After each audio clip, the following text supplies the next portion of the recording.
taifa lolote lile ambalo aliongelea habari ya uzazi au kama litaweka sheria ya kukandamiza watu kuzaa, ni wazi hilo taifa litazofika, litakuwa duni, kwa sababu watendakazi watapungua siku baada ya siku.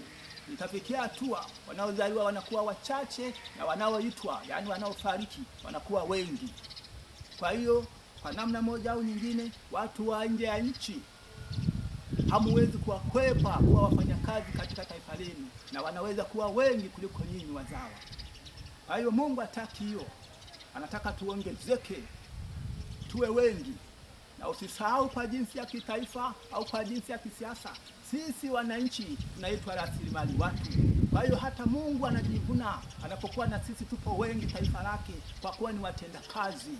Ufalme wa Mungu una kazi nyingi za kufanya, na maandiko yanasema watenda kazi ni wachache. Kwa hiyo tunapozaliwa kwa wingi, tunapoongezeka, mimba zisipoharibika, maana yake utendaji kazi unakuwa rahisi, kwa kuwa watenda kazi wanaongezeka. Amina. Tuendelee mbele, utaona kuna kitu kimoja nataka nikwambie. Katika maisha ya mtu au katika maisha ya familia, zipo baraka za namna nyingi. Kuna baraka watu wanazo, wanamiliki magari. Kuna baraka watu wanamiliki majumba makubwa. Kuna watu wanamiliki shule. Kuna watu wana kampuni za aina aina. Lakini hakuna baraka kubwa ya muhimu na ya pekee kama baraka ya mtoto. Kwa hiyo ikitokea Mungu amekuruhusu uwe na ujauzito, usichukulie poa. Vijana wanasema amekupa baraka kubwa kuliko baraka zote. Kwa hiyo omba hiyo mimba isiharibike, iendelee mpaka mwisho, ujifungue salama na kupakata mtoto wako.